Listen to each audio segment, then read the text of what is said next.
And the podcast begins with a song of rebellion. How can this podcast. be my life? CD Burners.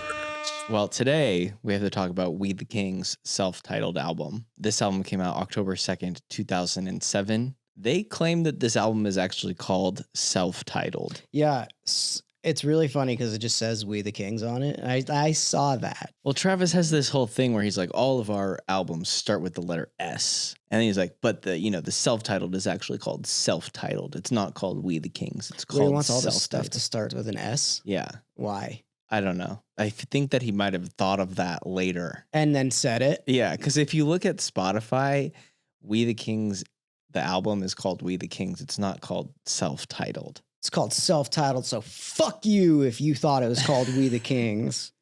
Is what he said. Exactly. Today we were supposed to have Travis in the studio with us, but he was unable to make it. Yeah, so good for you guys. I had to really cram because normally I can, if we have people in the studio, I'm a real off-the-cuff type of guy. My notes are pretty short as well. So, Okay, We the Kings. what are your initial impressions of this album? Okay, so I thought we were doing this last week. So I had started listening to it and doing a little bit of research, which there's not too much. Really, there's not too much. There about really it. isn't. About it. So it was going to be better. I really was hoping that Travis would be in the room with us. But my initial thought of this was I'm going to steal all these chord progressions and change them and make them my own. Because according to Travis, the album was really guitar driven with poppy, catchy choruses. Check. Check yes. Yes, like that is, if you could really boil it down, that is this album. I texted Travis also last week and I was like, you wrote every chorus. You didn't leave any choruses left for anybody else. Like this album it's a pretty perfect pop album. It is. Yeah, they've got a lot of great choruses, like you said. They're much more than just Check Yes, Juliet. Even though that song is like the song that blew this band up, there's like 3 or 4 other fucking bangers on here that are like as good. I actually think kind of all of the songs are bangers if you like as a whole. You know, I think they got lumped in, at least in my small bird brain. I lumped them in with like bands that had 1 or 2 hits and the rest of the album was bullshit, you know, or like, Sure. Yeah. I don't want to name any bands, right? But Acceptance-ish, like, you know what I mean? Like, because some of those songs on that album in particular, I'm like, just like, this is so goddamn good. And then you're just like, oh.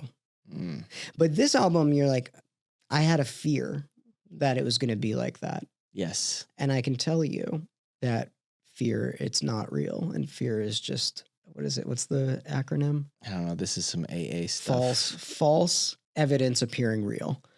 And it's not true. That's not true. I was like, every song, there's something like redeemable and catchy and good about every song. Actually, every part to every song. It's really interesting. It's like a very well put together album, almost too perfect for a guy like me. Sonically, though, like this album, I don't know why, but it just it felt thin to me. It just felt like it wasn't as big as or bassy as I wanted it to be. It felt really like maybe that was on purpose. Like they were doing the compression for radio. They want it all to just like sit in that sort of like mid FM radio range. But I was like it felt like it just didn't hit as hard as I wanted it to. I don't know. I've been like really listening to music lately. Like being like, all right, well, how are they mixing this? How are they doing that? And side note, I'm sad to report that I kind of might have to take back that mastering isn't real. Yeah. I kind of might have to take that. Well, you keep saying mixing isn't real, which is definitely Mixing not is true. Mixing totally is real. definitely real. Mixing is real. Yeah. Mastering, it is still a little fake. Yeah. Because you're just taking it and make it sound good on everything that you play. Mhm. Like, so it should sound good on the iPhone, it should sound good on speakers, it should sound good on like, whatever. It's basically just compression. But I feel like maybe that's what's wrong with this album is the mastering like mushed it to a point where it's like not dynamic. Maybe. I don't know. While we came out of this listening to like Tiger's Jaw, where like everything is just sounds like a puddle of dirt. So like Sure. it really does kind of get muddy. And so when you come out of that muddiness and you listen to something that's so polished and clean, I could see where it would sound a little thin. I think also something that contributed to this is that we play a remix of Check Yes Juliet on when we had just come off the EDC cruise where that song is in our set. And that has a shit ton of low end and like heavy bass. And I think I'm like used to hearing that version. You honestly might have to walk it back because it might be a thing in our heads where we're just used to hearing it a certain way. Cause those speakers and like EDM music is just, it's all bass. I was just like, this album to me, I really enjoyed it. I enjoyed it more than I was anticipating is what I can say. And the thing is we've seen them so many times. I've seen Wheelie King so many times and we've had them play so many times and we're very, really close with Travis. We put out, I think he's done Emo Night like more than anybody. Yeah. And he's put out 2 songs with us. Yeah. On our label. I didn't take it because I loved those songs too. Mm-hmm. And I didn't take into consideration that this guy has just been writing solid songs consistently for so long. It's really actually quite a gift. Yeah. I wonder what else he's written because I've never actually looked into like what Travis Clark has written for other people. But in researching this album, I did come across an interview where he was talking about how he wrote for Avril Lavigne. It's legitimately like he has a talent. Incredible pop songwriting. Like for writing pop songs. It's a real actual gift like this guy has. It's consistent. Like you rarely hear. I think a great way to describe this, like the way that this album sounds is you're listening to a part of a song and in your head, you've never heard before. And in your head, you're like, I want this song to do that. I want this to go there. It does. Like it like reads your pop mind in like every sense. Like if I'm like, oh, it would be great. I've never heard this song before, but I want the chord progression to go like this afterwards. And I want them to do like a tom situation with like it does the thing that you want it to do. Like it almost reads your brain in a pop way. Yeah, that's great. It's because it's like it's like predictable, but not in like a way that is like cliche or off-putting. It's like it scratches the itch that you want to hear in pop music. I think it does it also. I think that doing a show about music is difficult because I that can come off sounding bad, and in a lot of I'll say if it's bad, I'll be like, this is a predictable pop song that sucks ass and it does nothing to me.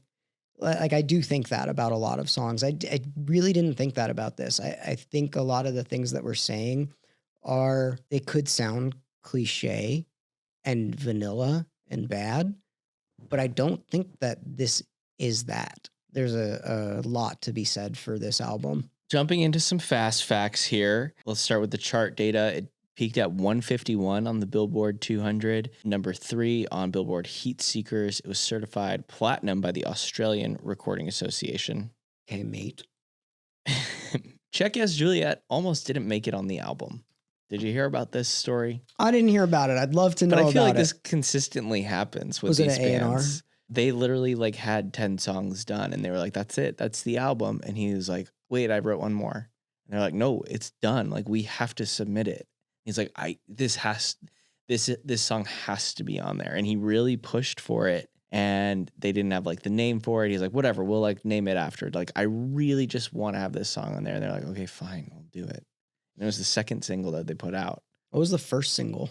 I think it was Skyway Avenue. That's one of their favorite songs to play live. Skyway Avenue. I wonder why. Why? I don't know. I wonder why. Like, I always wonder why. Like, what's people's favorite shit to play live? I don't know. We could ask him if he was here, but he's not. Let's listen to Skyway Avenue for a second. I want to hear it.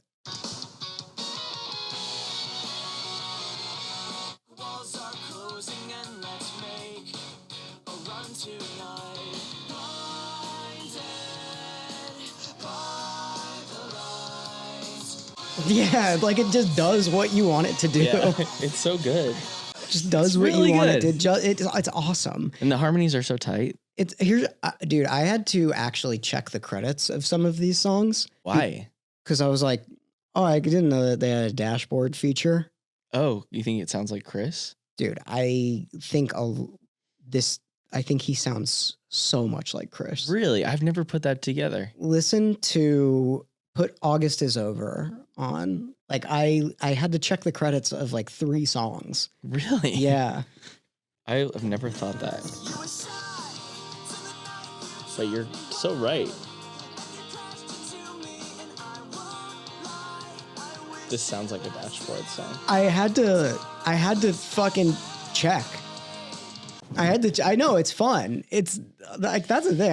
I really do like this album. I think it's a really fun, and I think that fun albums serve a time and a place. I think that it's important to have these things. Yeah, I mean, time and place for me, my like core memory of We the Kings is watching them on the beach in Atlantic City at the 25th anniversary of Warped Tour. I'll always remember that. It was so good. It was so fun. There's so many parts in their songs where it's just like crowd participation, and Travis is such a like huge ball of energy. He's like my favorite emo night DJ. He always just brings 150%. But they're so good at like getting the crowd involved. In fact, Travis told us a little secret once What is it? about how he gets the crowd to go crazy on new songs. Oh yeah, yeah. It's really funny. He said, because we had just last year at this time, we had put out a We the Kings single on our label. I think it was The Best Part at that point. I don't remember which one it was, but they played a show with us a year ago at the Torch, and he was like, okay, so like I'm going to play the new song. And I always do this thing where I just tell the crowd like, okay, we're filming a music video for the new song. So I need you to go absolutely really fucking smart. nuts on this next Really one. smart. And they're like, obviously they're not filming a music video. There's no cameras It's anywhere. really funny and really smart and, Yeah. and just like funny and cool and like Yeah. not in like It works. Yeah, not in like a shitty way either. I feel like even if the audience knew, Yeah. they would be like, yeah, that's funny and Yeah. cool. There was a fast fact in here deep within one of the articles that I found very, very interesting. Sierra was the reason why that they were on Warped Tour. Yes. Apparently there was a stack of CDs and she pulled out We the Kings, and she was like, Dad, you should book this. And he was like, hell yeah. Well, I read that he was walking by. Yeah. And heard it. And he's like, what is this? Which is probably like the best metaphor. Now, like the best way you could kind of visually describe We the Kings is if you're walking by a place and being like, huh, What it's is really, that? yeah, it's really good. That's so good. Yeah, that is like Yeah. a really good example of what they sound like and what this album sounds like. So true. I texted Sierra and I said, is there anything that you want to say about this? Anything that you want to add, since you were the reason that they got discovered and booked on Warped Tour? I have some things that I think would be really funny that she said, but I can't say them on camera. She said, I think you guys got it, but I'm very happy that Kevin and I pulled their CD out of the stack. Did she say dad? No. She said Kevin. Yeah. It's really funny. Like it's just like every part has like this very individual standalone catchiness to it that I think, I don't know if you're like trying to think of like an example like why this is so good. All right, where do people go? Like Pottery Barn? Cracker Barrel. Say you're going into the Cracker Barrel, right? Shoe Palace. Sure. Let's say you just did a bunch of drugs in your car and then you fell Okay. asleep in your car and then you're going into Shoe Palace to steal some dunks. Yeah.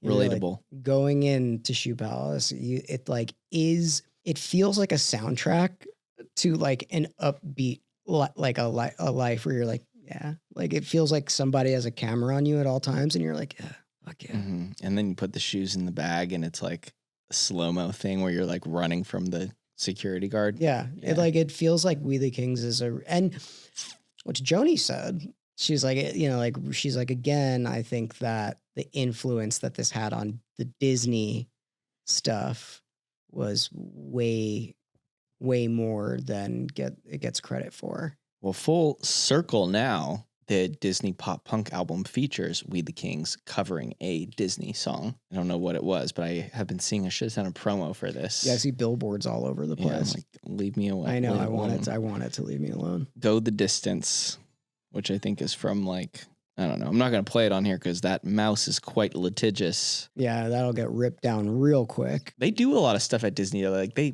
play there. They're like Florida guys. They play like the Epcot food festival all the time, or at least once. I also heard if you like within the first couple of minutes of a podcast or like something, and if you like swear, then the algorithm, it's like more apt to like take it down. Like Is that why nobody's listening to our podcast? Well, we just can't say it in the first couple of minutes. Mm-hmm. I think we just have to be PG guys for like the first 5 minutes, and then we can say all of the fucks we want. What else did Joni say here? I don't know. I just think that it's like a like, I think you could probably play this album to most people and they would go, this is pleasant. The biggest song that is the most pleasant, or at least according to the charts, is Check Yes, Juliet. It was a huge one for the band. Goes off every time that we play it at emo night or at a festival. It's just like such a fun one. It's got the call-in response of like, wake up, beat you, here's how we do. I guess they re-recorded shit. They re-recorded parts of this album and re-released it for the anniversary. Oh yeah, didn't they did a fucking like in the way that they wanted to do it? Yeah, it was called Self-Titled Nostalgia. Yeah, I didn't want to like listen to it. I actually didn't listen to it either. I didn't want to because I was afraid that I was gonna really They did the full album. It's awesome. And they did some new songs. That's cool as fuck. I think that that's awesome. You know what I noticed though? What? Before we jump into the re-recorded version, I've listened to Check Yes, Juliet like a million fucking times, but I noticed like on this like bridge right here, there's like this metal guitar. Listen.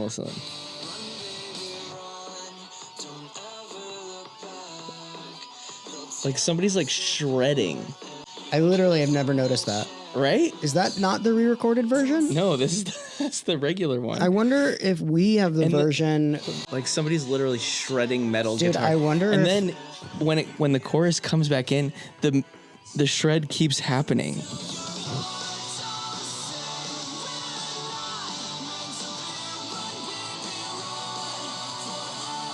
Like you can hear it really soft underneath here. I wonder if it's like, dude. It might be the Captain Cuts effect. Quirk. It might be the Captain Cuts effect. Like where we're just so used to hearing Yeah. it knocked out, Mm-hmm. all of that like mid stuff knocked out, where the high stuff knocked out, where we're just like used to it. Because I I never hear the noticed- regular version, like when we play it at regular emo night. I've never heard that until I was listening to this album for this record. I thought that was weird. I wonder, do they have a guy is the guitarist literally just shredding that part when they play it live? I don't know. That's funny. It's like a metal guitar. Yeah. I think it's awesome. I am a big fan of this album. I'm going to take every chorus and rewrite it. I love that for you. I tried to actually do that to one of the songs last week. How did it go? I got to a place where I chopped it and then I moved on to another song because you gave me your bass and I bought a guitar.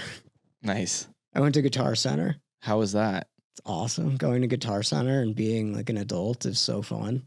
Yeah. Yeah, it's the stupidest thing anybody can do. Yeah, I remember going when you're in high school and you're like, oh, I want to buy that pedal so bad. It's so awesome to go as an adult and be like, that guitar's so stupid. Like, that's so dumb. That bass has 8 strings on it. I could buy that if I wanted to. Like, it's really, really funny. That's so I funny. went to the microphone section. I was like, hey, because I bought a microphone too, and I couldn't it couldn't get it to work for some reason. Like it was just, I don't know, even with like phantom power, it just like didn't work. And I brought it back and I was like walking around the microphone section and I was like, hey, are you like, you know a lot of stuff about microphones? She's like, I work in audio. Yeah. And I was like, I don't know. You guys are all walking around doing shit. Like, I don't know what you do. You got sassed? I got sassed by a Guitar Center lady. Damn. Yeah. And then I also got one of our buddies works there. I ran up on a couple times at Guitar Center. Did he give you the employee discount? Or No, he didn't, but he said that he would. I bought speaker cables so I could actually make They're so expensive? Yeah, they're fucking really expensive. Especially I get the gold-plated ones? No, I just got like whatever. I didn't want to spend where I spent money was I bought a new interface. I bought like one of the new Scarlett. Did it fix your latency issues? No, but there is like everybody that I've talked to is like, oh yeah, there's a solution to that. I just have to call me and I'll tell you. And then I bought a guitar. What kind of guitar did you buy? I just bought a Fender Strat. Mexican? Probably. Was it like the $600, $700 one? Yeah. I didn't go like crazy because like I'm not. Yeah, that's all you need. I'm not like a good guitar player, but it's like this nice surf guitar. Sick. Yeah, I already got a blister on my finger. Get your calluses back. Yeah, I fucked it up too. And then oh I burnt, boy! And then Ow, that looks painful. Well, I burnt it also. What? On a pot. Okay. So I like was playing, then I cooked food, and then I burnt it. Yeah, it's fucked up. That looks like it hurts. It does hurt, and it bums me out because the first thing I thought of was like, now I can't play guitar anymore. You have to play with a pick. This is this hand. That's your strumming or your. This is this that hand. Sucks. But surf guitar, it's like a surf color. It's like yeah, it's cute. Turquoise. It sounds like shit. I love it. It's awesome. It's so cool. I like music again. And so anyway, I chopped up the song that really stuck. This actually leads me to songs of the album for me. The standout tracks. Yeah. That song was Stay Young. The song that I was like, I'm going to steal this. Let's take a listen. The chorus, I'm going to steal it.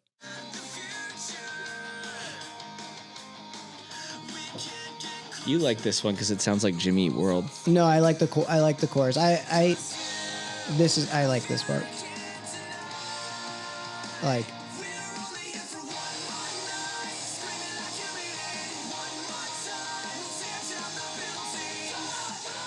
dude, so good. it's so good. But here I was just like, it's just like 4 good chords that I can be like steal with it being fine. Dude, these songs are good. They're good awesome. pop songs. No, they're great. They're really, really good. Yeah, I definitely see what Joni's talking about, like the Disney influence. Like all these sounds like they could be on like Camp Rock. What the hell is Camp Rock? Camp Rock? That's like the show that Demi Lovato was on. I forget that you're old. Yeah, I don't. Well, I also just didn't watch Disney stuff. Yeah, but Camp Rock came out in like 2008 on Disney Channel, and it was Demi Lovato and Joe Jonas. And this is the cover. Straightened hair. Oh, it looks awesome. Yeah, it's like all these songs sound like they could be. That looks really good. That looks like a good movie. Should we do a podcast episode on Camp Rock? I would love to. I feel like that would be really fun. That would be awesome to do a podcast on something that's not an album. We should do Camp Rock, like a deep dive into. Yeah, we can get Demi. That would be so fun. Yeah, and it'd probably do great. I just want to listen to. I've never watched it. I don't think in full. All right, we'll try and make Camp Rock review of Camp Rock happen. Yeah, kick off the new year with that one. Standout tracks for me. I really I liked Skyway Avenue. I thought that was a really good one. I know it's cliche to like the first single, but at least it's not the biggest single off the album. I liked the music video for it. It was pretty fun. Travis has a lip ring. I wanted to ask him about. I didn't watch. I wonder if he still has the fucking battle scars. I have one. Do you? Yeah. I would have the ears, but I got them. Oh yeah, you got up. your gauges. Yeah, I got them. Did you have any other piercings? Just the gauges? I had my face pierced. I still have a hole in my septum. Really? Yeah, you can see it if like see through it. I don't know if you can see through it. No. But you can sometimes when I'm like in the sun and somebody's standing next to me. And they're like, hey, I can see through Yeah, your nose. you can see through my nose. Ugh. Alan was fucking pissed at the gauges, Really? dude. Because this was before, this is how old I am. It was like when I went to go and get them sewn up, the surgeon had never seen gauges before. What a weird thing everybody did. Yeah, so strange. Ugh. I know, they're really disgusting. Yeah, they like smell bad, right? It smelled so bad. It's And- like they're like actually gross. Yeah, and if you don't put like a thing in it, they get all crinkly. Yeah, it's disgusting. So like one of mine is done one way and another ear is done another way because he never saw him before. He was and like, I got a better strategy yeah, he had for the left a ear. better one. Yeah. So Interesting. yeah. This album, so every single song on this record was mixed by Lou Giordano, who we haven't run into before, but I looked at his credits and he did Taking Back Sunday, Where You Want to Be. That's the one that jumped out to me, but they hired a different person to mix the singles. I know who it is. Who is it? Chris Lord Alge. Tom Lord Alge. Tom Lord Alge, dude. I know who he is. I have the CLA You use the Lord Alge plugins? industry standard. Yeah. What a G. What a G to make. Like, that's awesome. That's a cool credit. But, that kind of like lent itself to my theory of It does. the album not like being totally mixed awesomely. Because they were like, well, we know what the singles are. Let's hire like a better mixer for those, It makes 100% sense. I wonder what Travis's take is on if he would change any of it. Oh, this album was also produced by Sam and Sluggo, who we've talked about before because they did Cobra Starship. They did Boys Like Girls. We haven't done an episode on Boys Like Girls, but they did the Cobra Starship, and they were named the 2008 Rolling Stone Hot List Producers of the Year. They had a big moment. I know we haven't done Boys Like Girls, but I did like one of the best interviews I've ever done. Oh, it got a lot of traction Oh, online did it? too. Yeah, It Yeah, did? People loved it. It was really an awesome interview. Did he talk about Sam and Sluggo? He didn't talk about that. Like, but the thing is like Martin and I could talk for hours. It felt Yeah. like 5 minutes and we were going over. It was, Yeah, he was like, I yapped the whole time. That ghost just got him yapping. dude, it's awesome because like probably why it did well. I didn't say shit. Like, I didn't do anything. It was really, really, really funny. But it was like I remember leaving that interview being like, that might have been the like best interview. Yeah, I remember talking to Martin after too, and he was like, that was so great. That was so fun. And they were like hounding us to get it up because they were so excited about it. Were they? Yeah. If I don't look online at anything, You don't look at your email. I don't look at my Instagram. That's for sure. I pop on every once in a while and Just accept the request and leave. I accept the request and leave. But then occasionally I'll linger for like a minute. And I'll like, cause I'll get all the notifications. And if I see like a comment, like I'll respond to some CD burner stuff like really quickly and then never look at it again. Like I responded last week. Some guy was like, I hate this guy. By the way, that's a perfect segue. Guys, we just set up a new phone number. You can call us and leave us a voicemail and tell us everything that you love or hate about this podcast, our takes on certain albums, or whatever is on your mind. So if you want to give us a call, the number is right here. We'll also put it in our Instagram bio, and we will do an episode where we listen to all of your voicemails and respond. I think it's going to become a regular thing. If enough people keep calling in, we're going to add this as a part of the podcast. So give us a call and we'll listen and respond. That's awesome. I want you guys to do that and tell me where we're wrong and what we're wrong about or where we're right. Yeah. Because I do believe that we've made some incredible connections and points in this podcast, but nobody's going to write that online. They're going to go, you look like shit. Fuck you. You're wrong. And I'm like, yeah, I know. We know that. Like, we know that already. Like, I already know that. To be like, yeah, that was actually really smart. Or this was wrong because of this. Be constructive. Dude, my biggest gripe. My biggest problem is like people commenting and they're like, yeah, well, why don't you read the book Where Are Your Boys Tonight and actually see how a Fallout Boy was influenced by Newfound Glory, blah, blah, blah, blah, blah. And like, or this other guy who was commenting about, he just saw the clip where I talked about how Starting Line got mentioned by Taylor Swift. And then he was like, actually, if you dig a little bit more, it's about Maddie Healy. And I like, dude, yeah, I fucking said all of that in the episode. It's just not in the clip. And he even goes out of his way to send me a YouTube link to another video talking about the whole thing. I'm like, okay, how about you listen to the actual episode before you try to educate me on something that I don't need to be educated on. That's so awesome. I wish I cared about something so much where I like went out of my way to be like, what an annoying. He copied and pasted the YouTube link in a comment on Instagram, which doesn't fucking work. Honestly, by the way. Respect, dude. That's awesome to do too. And he was like, "Don't you guys know anything?" That's so actually. So then awesome. I responded and I like said like, actually, if you listen to the whole episode, I go into it quite in depth.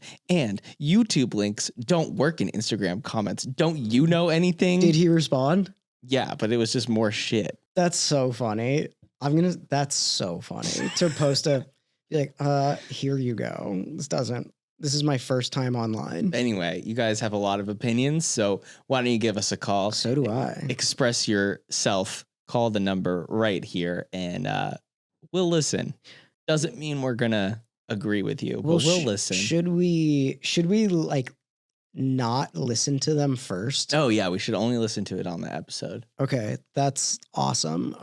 You guys really do this. This is a fun thing. I hope people call and then they hate us and we get mad and fight back. I'm so excited. This is like, that's what I like. All right, maybe the internet is good. If you like this, you might like that. Bro, I don't We the Kings. know. It's like so Hannah Montana. It's so difficult because it's like it's so right in the middle of.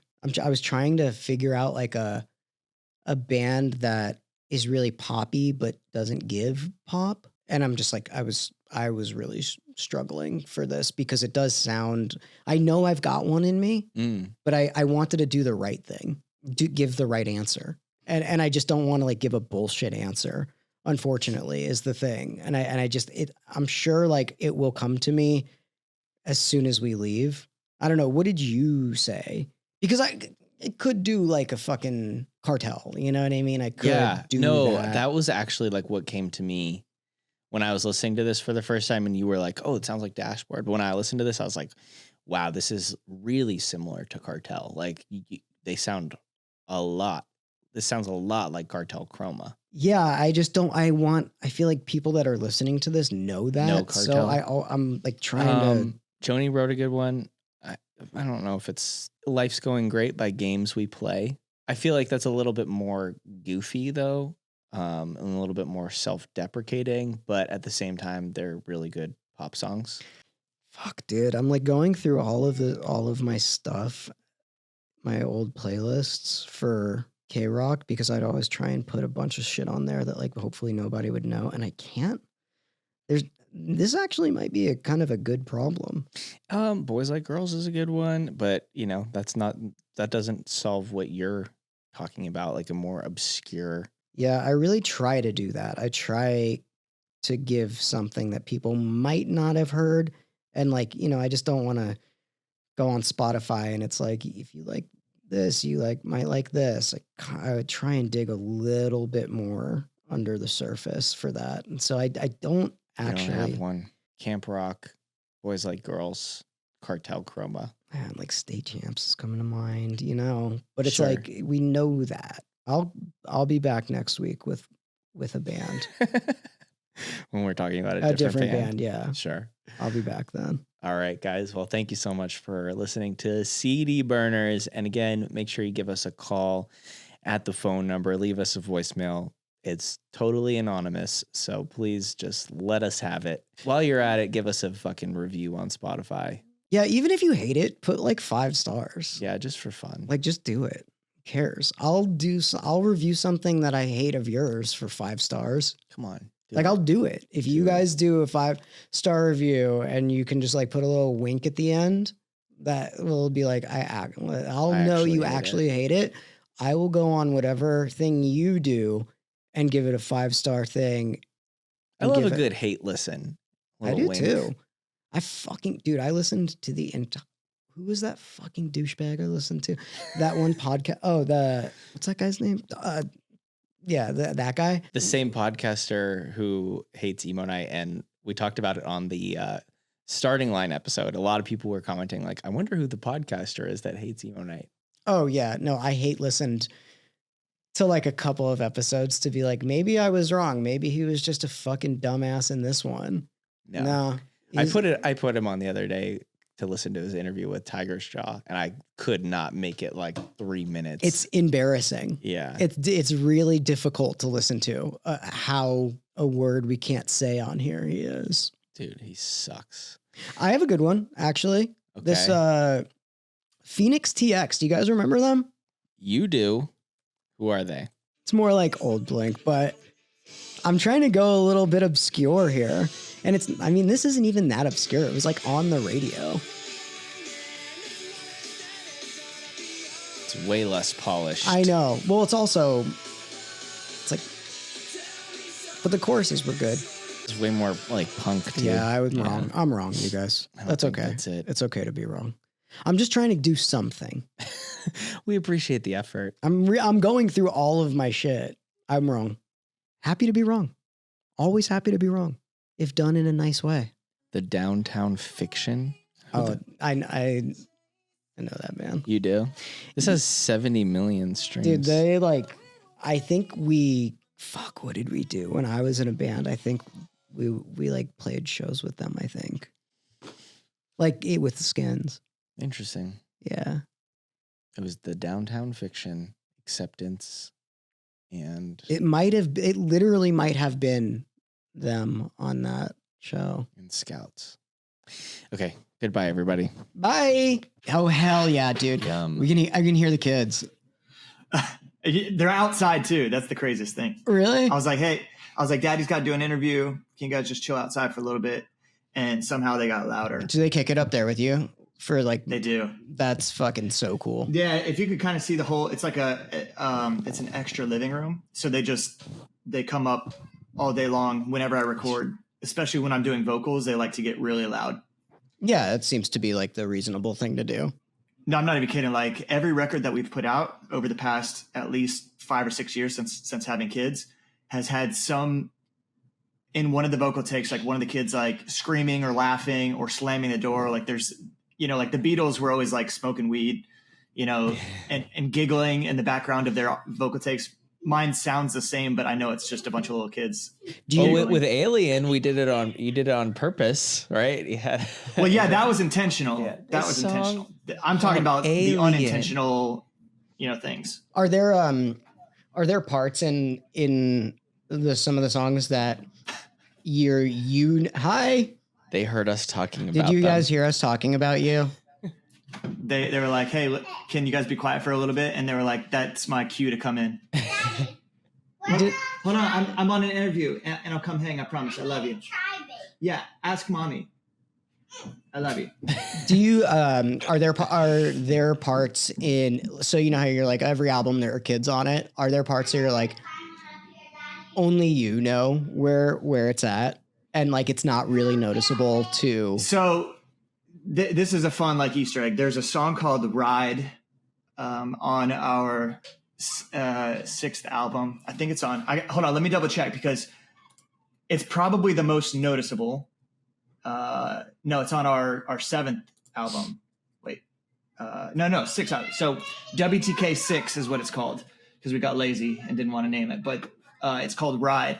And in the beginning and like all through like the interludes of after the chorus, you hear this like high pitch like ah, and it's literally my daughter at the time was watching Monsters Inc. on my laptop in the studio, just on the couch, and it was right at the time that Sully is chasing the little girl Boo, and she screams really loud, and it was while I was doing a vocal take, and it actually sounded awesome. It was like ah,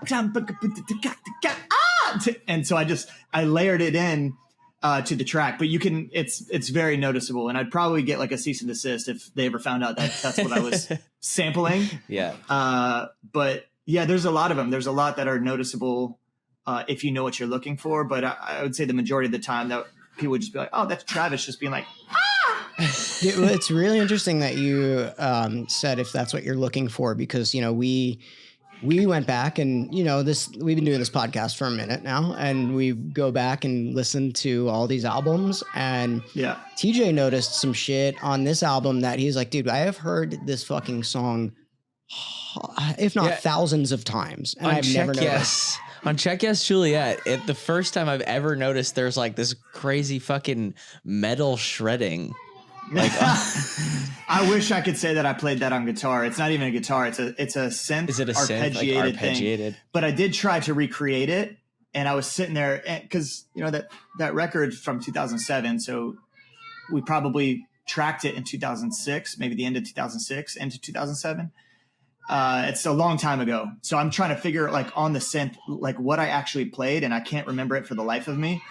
And I eventually got it, and I was like, okay, this is close. There were a couple notes that were off, but a lot of people think that that's a shredding guitar, and it's a huge compliment to think that there are people out there that think that I could play guitar like that. Like it's a massive compliment. I would botch that immediately. Yeah, especially trying to like hit that last chorus and sing, and you're just shredding oh my away. God. Yeah, that's the other thing. Like, even if I was sitting down focused, like I had the guitar up like this and I was able to like really reach everything, there's no way. The funny thing is there are people that can play it, that think that it's, a guitar shredding moment. They're just like, let me try to learn this crazy We the Kings lick. And they'll play it, and I'm like, oh my God. Like, there's these kids on YouTube that like actually play it. Sick. And I just feel like I suck. Well, dude, it's just interesting that like you mentioned that, because that was something that, you know, we kind of went back to with a lot of the tracks, right? You know, when we have to listen, we don't have to, we get to listen to these albums. We get to actually listen to it, you know, as opposed to listening to it as, you know, it's a little bit different than listening to it as a fan. It's like actually digesting it and so I think it is, there's been several albums where, you know, at least I go back and I'm like, I would have never noticed that if I wasn't actively listening for something. And so, yeah, dude, this was October 2nd, 2007. This album came out. Right. And I think, you know, what we try to do for the most part with this podcast is it's not like, we're not reviewing, right? It's like, I think it's giving like a snapshot in time and what it's like for you and what it's like for the scene and what it's like for your band when you guys were writing this, recording this, and when this came out, just so, you know, people as fans can be like, you feel a little bit more part of, and like what it was actually the process of the entire thing and what it was like personally for you. Yeah.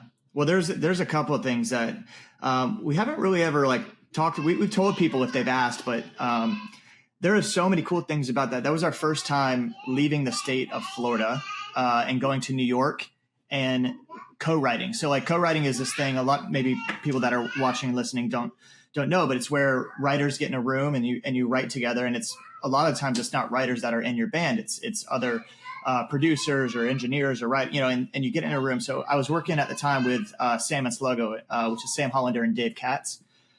And they were working with basically everybody from Crush Media Management.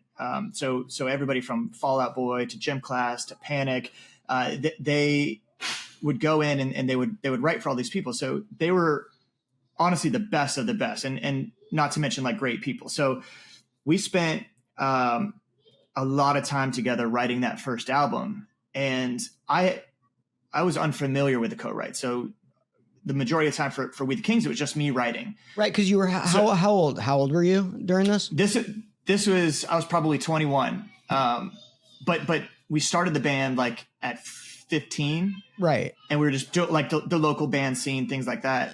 So but it's I didn't even know that co-writing existed. I didn't even know that. It's like a really unfamiliar thing to like. It's like you're just playing in a band, and then at that time, especially, you know, because I think I was around your I'm thinking around your age. It's like I didn't know that songs were constructed this way. I thought it was just a guy playing guitar, and he's like, I'm going into the studio and we're gonna put this in a, I'm gonna do this with my band. Right. So I think it's really I think interesting. that's what you go into it thinking, like, oh man, this label or this management company or this promoter loves our sound. Like, let's keep doing what we do. And there was never like a time that we thought like, oh, let's bring in somebody from outside of our family and see what we could, get from it. The very first day, we sent them songs, and the very first day we wrote Skyway Avenue, which was like the fan favorite song from that album. The song that I sent them that was like, oh, let's work with this band, was Secret Valentine. So like, there was like Secret Valentine was a song that we had as a band from, local band from Bradenton, Florida. We felt really good about it. We sent that up. And I'll never forget, like, our manager, who's still our manager to this day, was like, hey, would you mind flying up to New York and playing that song for a bunch of people? So we flew up to New York City, and I got in a room with this guy that I had just met, who is, my manager. I didn't know at the time that he was going to be the manager. He was just this, basically a random stranger. And he was like, hey, love your sound. Just, here's what's going to happen. There's going to be some people that come in, just play the song once. They'll ask you some questions, and then that's all you got to do. So that happened 10 different times. So 10 groups of people came in and listen to me play Secret Valentine. They asked me basic questions. Oh, what do you, how many people in the band? Like, what do you do? Like, blah, blah, blah, all this stuff. And it was probably like a total of 20 minutes, from playing the song, answering some questions, introducing myself. That happened 10 times. So they would leave, and then about 20 minutes later, another, a couple people would come in. I had no idea who these people were. We finished the day, and I go back to the hotel. I fly home. I'm kind of in this, everything was new to me. I had never been, to New York before, let alone with my guitar, trying to do something professionally as a band member. And 2 weeks after that weekend, I get a call from this strange guy, and he was like, Sonny, so those 10 groups of people that you met, they're 10 record labels, and all 10 of them want to sign you. And I was like, holy shit. I didn't even know what that meant. So I was like, dude, this is too much. Like, would you ever consider managing the band? And I'll never forget. He goes, yeah, that's what this is. What the fuck? He's like, I brought all 10 of these groups of people in. I am managing you. This is what's happening. This is happening. And I was like, all right, good. So then we worked it out and ended up picking one of the labels and eventually doing that first record, that self-titled record. And it was just life-changing, but there was a lot of things about the music industry that you just don't know as a kid. Even now as like an adult, like I still don't really know much about the music industry. So how did you guys end up picking S-Curve Records? Because like we've done a lot of these albums now, and I think that's the first time we've heard that label with anything in this genre. So we were going to sign with Columbia Records, and the Friday that we were going to sign, everybody that believed in the band, the people that came to watch me in that little studio play Secret Valentine and ask me questions, everybody got fired and let go. Whoa. So we're like, I'm about to have the biggest day of my life, right? I picked a label. We told them that we wanted to go with them. So we gave them the verbal commitment offer. And it's like, as a garage band, like that is the peak. If you sign to a record label, that is like, you made it, right? So I wake up in the morning. This is in New York City again. And I'm like getting ready to have this day. I go into my manager's office, and it's super dark. Like you can tell like something's wrong. And so he was like, hey, listen, so we got to rethink things. I was like, what do you mean rethink things? We had 10 record label offers. What happened? Like they seemed really into us. And he was like, they were, it's just everybody got fired. So we can still sign with them, but the people that offered you the deal, who believed in you, who felt like family, that's why I chose them. I was just like, they feel like family. They're gone. And I was like, damn. So what went from like this time that was supposed to be like the peak of, our career at the time, like this monumental day, just went to shit. And again, I don't know anything about the music industry. So it was like, I don't know what to do. He was like, just go home. Let me make some calls. Let me figure out. So I figured that he was going to call like one of the other 9 record labels and be like, hey, We the Kings is available still if you want. He calls me back. He was like, Sonny, he calls me Sonny. He's like, Sonny, I got this, 11th label that wants to work with you. There's a smaller label. All the people that got fired from Columbia Records started up their old label, which was called S-Curve Records. And at the time, the only people they had were Baha Men, Joss Stone, Tom Jones, and then We the Kings.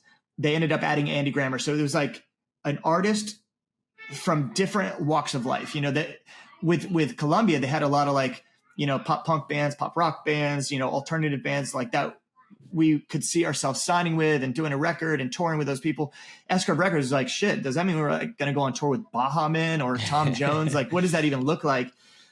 But it ended up being the best thing we ever did, because with Columbia Records, we might have been like the small fish in a big pond. And Right. with S-Curve Records, they actually gave a shit about us. And not to say that Columbia wouldn't have, but I have a lot of friends that have been in the record label situation where they've just been kind of forgotten about, or a record died, on Impact and they just gave up on them, but they're still have 3 albums left, to do. Yeah. And the label doesn't care anymore. We, they gave us like full control. They were like, you guys delivered the album. So we didn't have anybody breathing down our necks about like what songs they wanted. And that was special because one, it was the people that we felt, associated with. And then also we were, a small fish in a small pond. Like it was easier for us to navigate that scenario. So, I mean, I think you guys, it's interesting that you're talking about like creative control here, because I think you definitely picked the right singles. Like obviously this album is full of fucking bangers, great pop songs, but I think you Thanks, picked man. like the 3 strongest songs as the singles, and you also picked a different mixer for those songs. How did that Yeah. decision come about? Well, Tom Lord Algie who did a couple of the mixes, was just like, he was very sought after as far as our, Yeah, we see him on not even our industry, but like every liner all the note. bands that were exactly like Yeah. all the bands from Crush Media were like, going with Tom Lord Algie, and I think it was like $15,000 a song. So I was like, as a kid, I was like, damn, $15,000, that's pretty steep. No, I have no idea, but it feels like a lot of money. And for something that maybe somebody else could do, Mhm. which is a huge slap in the face to mixers, because there is an absolute talent to putting a mix together. And I figured that out when he sent the mixes back, and I was like, oh my God, that's our song. Like, what? I can hear everything. Everything sounds perfect. And it was special. But I had never worked in the same way. I had never worked with a co-write before, another writer. I had never really worked with a mixer, a master, really anything at that point. So I was like, oh, here's a couple things I would change. And he was like, no, we don't do changes. Did Like, this is what Lou- you get. And I was like, okay, I love it. And that was different, because I thought that we were going to be able to do this like endless exchange until we got it perfect. And Notes. there's really, in the industry, there's no perfect. Like if you love your record so much that there's nothing you would change about it, it means you've plateaued as an artist, and that you're not getting better and you're not progressing. I could look at every single song that We the Kings has ever put out and been like, man, I wish we would have done that. I wish we would have done that. And I really think that as an artist, that's proof that you're still growing and still progressing. And that could be any walk of life. Doesn't even have to be music. If there's something that you've made that you wish you could have done a little different or a little better, I think it's proof that you still have life in you. Did Lou Giordano take a crack at mixing those and you weren't happy, or was that always the thing that you were going to do? Like, No. So we didn't even send Lou those tracks. We sent him a track to do a spec mix, but I think it was All Again for You Mhm. at the time. And TLA was the one who was like, hey, it's kind of like, I only want the singles. Like, okay, like very commanding dude. Got it. But we sent him that and came back, and it was amazing. So we didn't want to spend the extra money to try to get somebody to try to beat it when we already loved it. So nobody, we had some people that mixed the tracks and it came back and they just weren't great, weren't what we wanted them to be. And so we went with somebody different. But we accepted all of Lou Giordano's mixes and all of TLA's mixes. I want to bring it back a little bit before even the mixing stuff to the songwriting. Because I texted you, I was wrong, and I thought we were doing this album when I texted you, which was like 2 weeks ago. And I was like, you wrote every chorus there is to write. There are no more choruses. You've done them all. Like they're all gone. And so when I was listening to this album, I legitimately believed, I was like, I can't imagine listening to another song and there being something different than this. It's like, there's something about the We the Kings songwriting and like your songwriting process that they feel so complete and good, and like everything rounds itself out in like a very good way. Like I think some of that stuff is it's like a true talent. And so it's like when writing this album, you're not 20 like 21 20 21 19, 21. It's like, how did you know that this is like how to put a song together, and like this is how you want things to sound, and this is how you're going to be writing? Because I mean, we do a lot of albums, and we just did like Tiger's Jaw in the same day. And it's like their structure and the way that they write, it's like it sounds like 16-year-olds wrote it, which makes it beautiful and it makes it incredible in its own way. But there's something about your songwriting where I'm just like, God damn, dude, was this dude just meant to write fucking hit songs?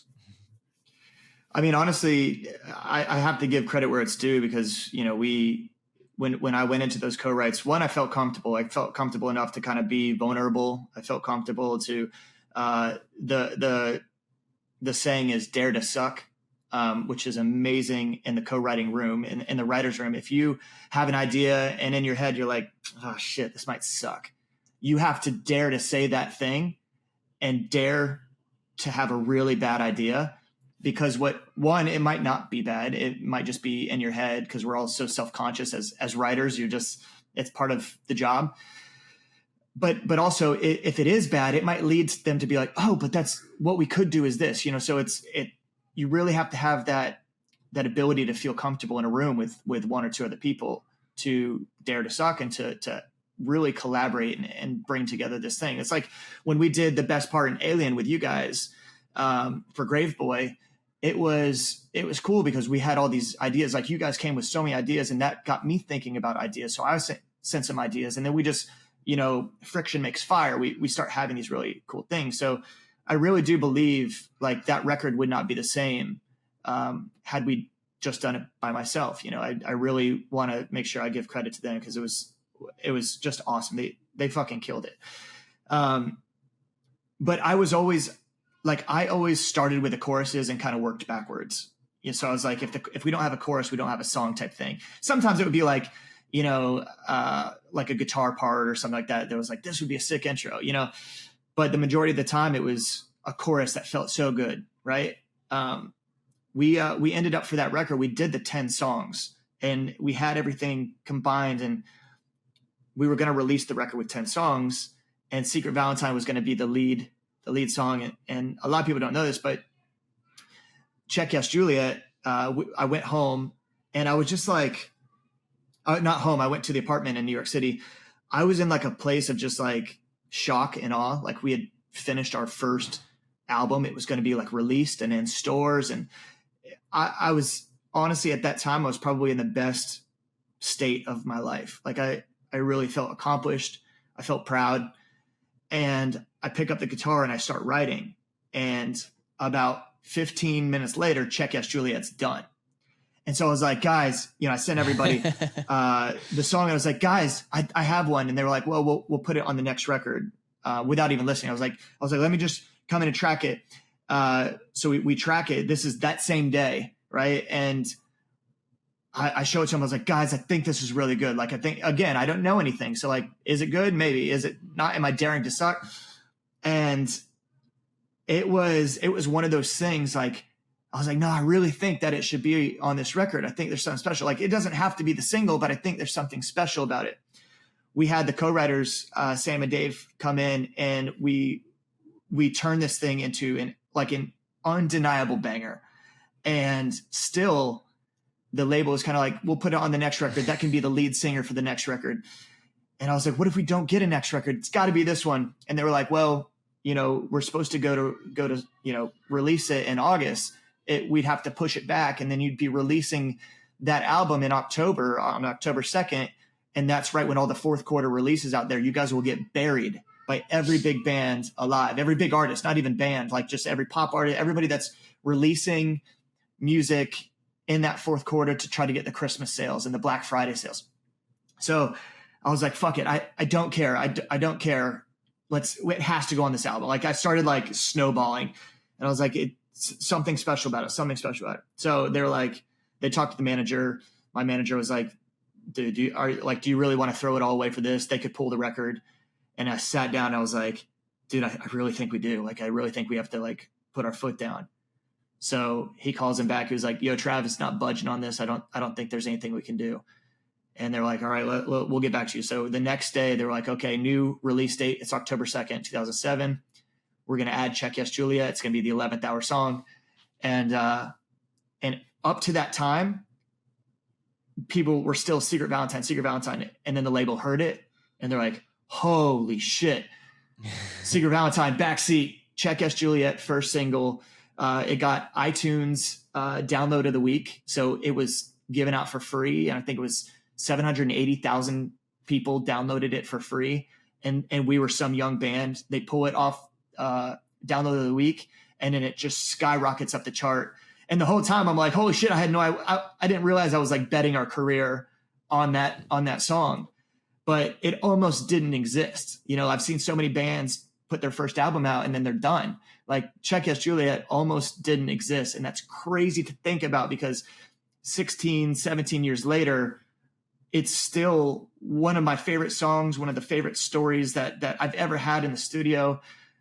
And to think that it might have not existed had I just like been like, oh, all right, well, we'll just let it be the single on the second record.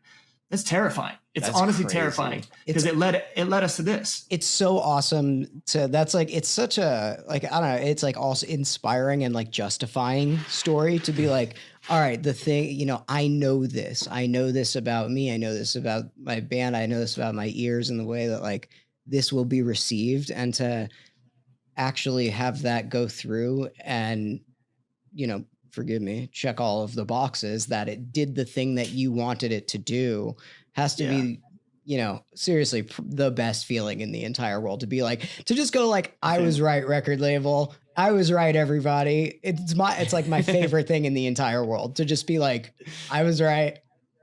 There was no like, I told you so or anything, like, because once that song started taking off, it was like new shit around every corner. So it was like, hey, you're going to go play on this morning show or this late night show. You just got offered this tour with, Boys Like Girls and All Time Low, who were huge at that time.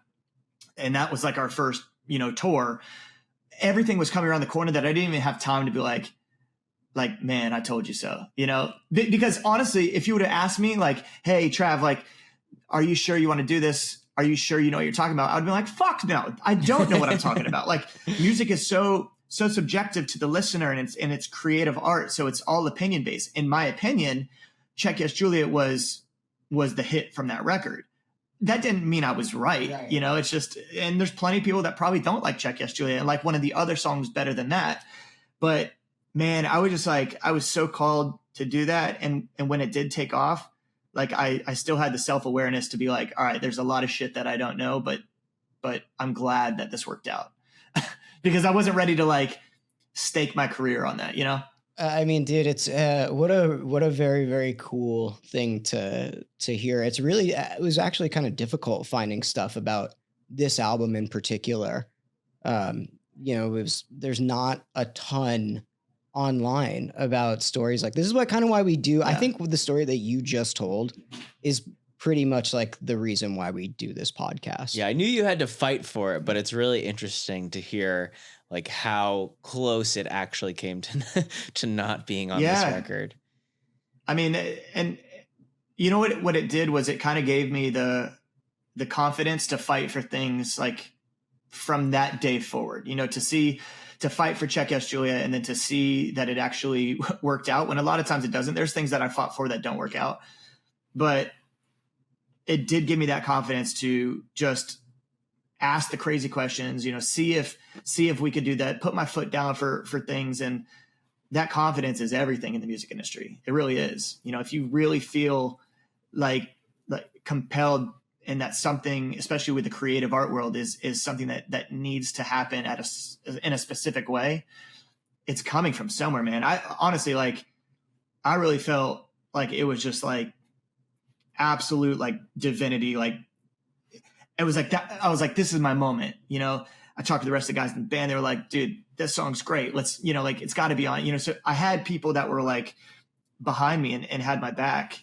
And, but honestly, the biggest thing that it did was it just gave me confidence to kind of do that shit in the future. Dude, I mean, that's like I don't know, that to me, that really is like, and I know that feeling to be like, I know this. How do I take what's in me and put it in you so you could just understand how I feel about this thing? And so you can see what I see. I get it very, very much, man. See, I like listening to CD burners because it is cool to, you know, being fans and friends with a lot of these bands.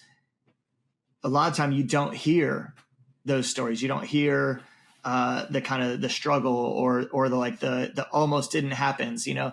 And so I like that peek behind the curtain, but for a specific record, a lot of times the record that made the artist exactly who they are.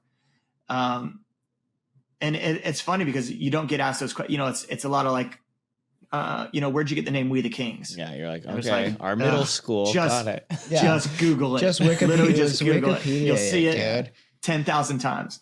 But yeah, like taking kind of in long form the ability to go in and kind of like break out, because it's cool. Like I remember that like it was yesterday. It's really cool to kind of revisit those memories. And I'd be lying if right now I don't feel like empowered to, you know, for the future of We the Kings to really like continue to put out great music and to really have like put my foot down and be like, these are great, let's do this, you know, and not in like an egotistical way, but just like in a confident way. Well, in an artistic way. It's like there's a way, like I think that there's like a thing. I don't know, dude. Like, you know, when we put out those 2 singles with you, and now I'm going back and listening to this album, I don't know. I was just like, God damn, dude, this guy has just always had it. Like he's always had this thing, you know, because and I don't know. I was, you know, there's a lot of albums that we do that I really, really love. There's a lot of albums we do that I really don't love, you know, like we do them. But like,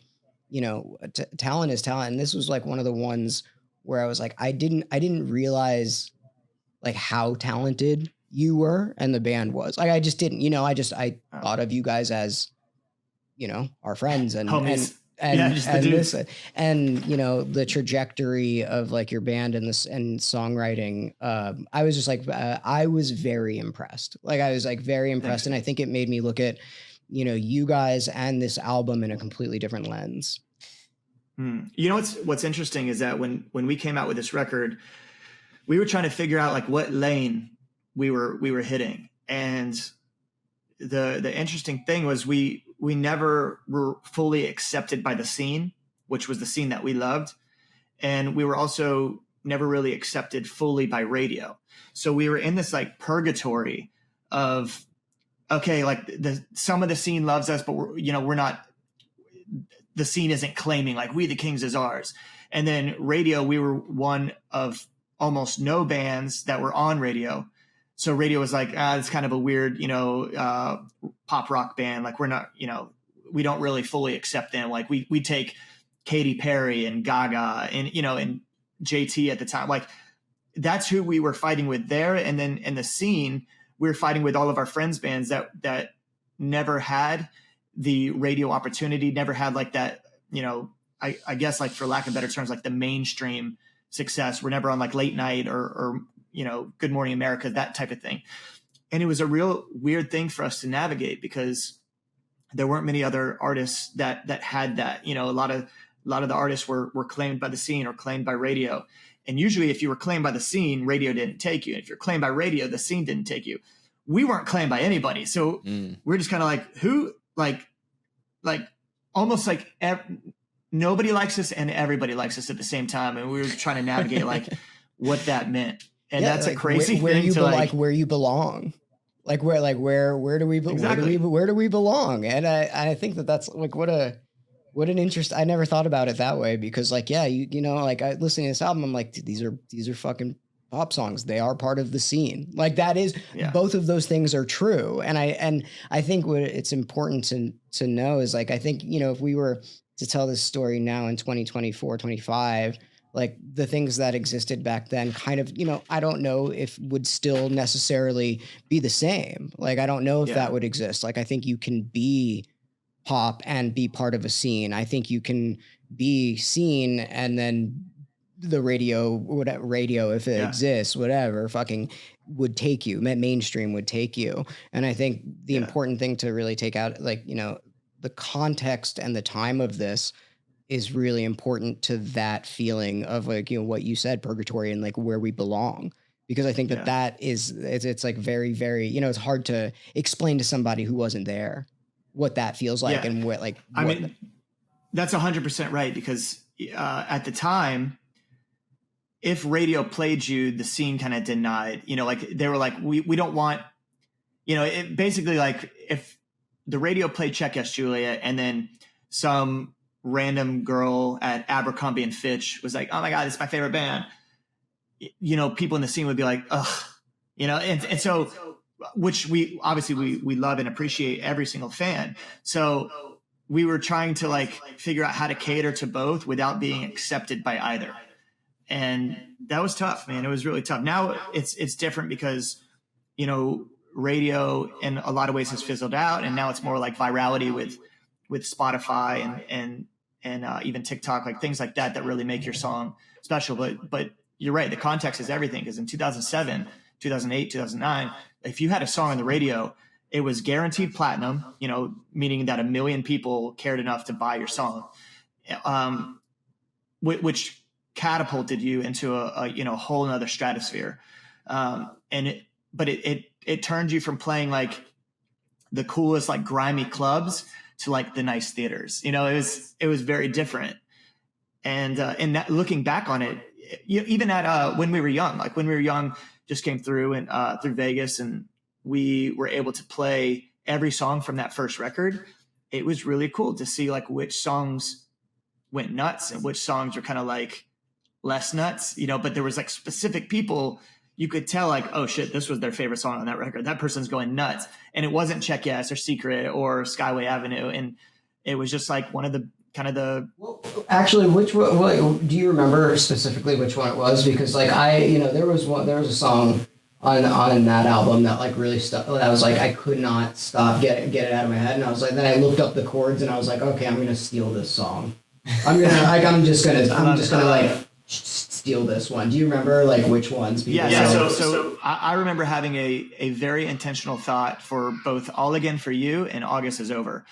And I was like, damn, like that songs that we don't play a lot live, especially now having 7 records, like you gotta kind of sprinkle in a little bit from everything. But I remember looking out, and it was actually the first time, like when you're in front of that many people, it's hard to like take a second to breathe it all in and to like really consider like, holy shit, like look where we came from. Like what an amazing thing to do. And so the first day out of the 2 days, I basically blacked out, played the whole set, went back, I don't remember seeing anything. I don't remember I just remember it being so big that I couldn't even think. So just blacked out. And the second day I was like, I'm going to take an intentional like 15 seconds just to stop what I was doing and just look at the crowd.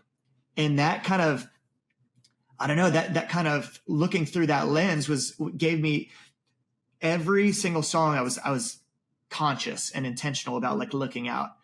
And that was so cool because when August is over, honestly, when all the songs played, there was somebody different that was just freaking out because we don't play them a lot.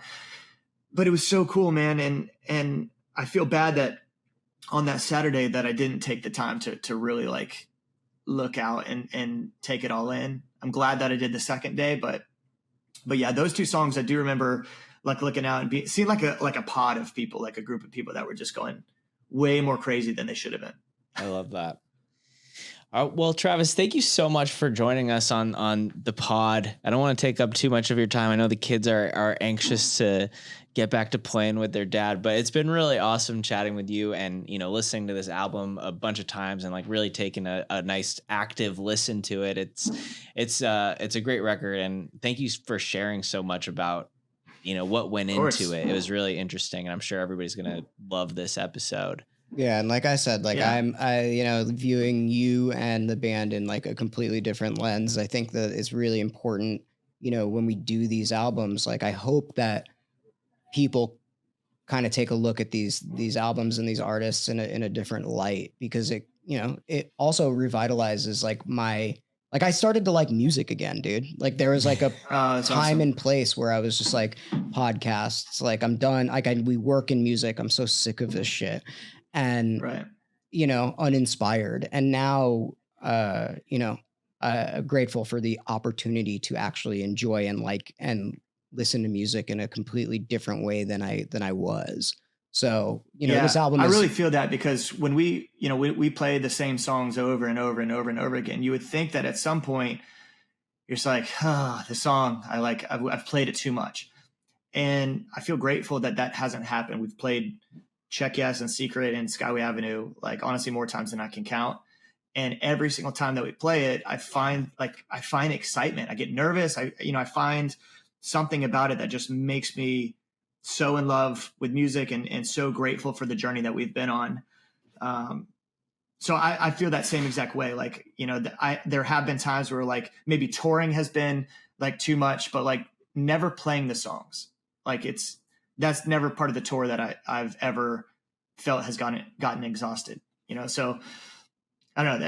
I hope other bands can say the same, because it sucks if you were to have this beautiful record that you just got tired of playing. I know some bands like refuse to play some of their songs that the fans love, but I think for us, it's just, it's just such a motivator to see how many people still to this day are fans of that record that came out so long ago. Love it. all right. And dude. I gotta ask you guys something. Yo, what's up? All right, so we are going to do Check Yes Juliet. At the beginning of the year, we released it, or we said that we were releasing a brand new song called Check Yes Juliet on TikTok. Right. And it went viral because a lot of people only know about Sad Song. That was their introduction to the band. A lot of people know about We the Kings from Check Yes Juliet. So there was like a battle online. So I continued to gaslight people because it was fun. And we are going to re-release Check Yes Juliet, and I'm wondering if I should call it Check Yes Juliet Taylor's version. That's a TJ. I don't know. I'm like not in the. No, it's okay. So like Taylor Swift re-recorded all of her music to, you know, she did it kind of like for malicious reasons. I agree why she did it. We were just going to do it for fun, but it's hard to explain to people why you're releasing the same song again. And I think it would just be funny to have that. I think people immediately who know what happened with her would realize, oh, that's why they're doing it. I think it's pretty funny. I think you should do that. I And think so just too. call it Taylor's version, like not call it like Travis's version or whatever. Like I think calling it Taylor's version is hilarious. It's I also know, like, there's no other like, and if you get the Swifties Yeah. on your music, it's probably pretty good. it's Yeah. also like, you know, your first, like most of the time, like if that was your like kind of like initial instinct and like gut instinct for that, like then it's usually probably the right thing to do.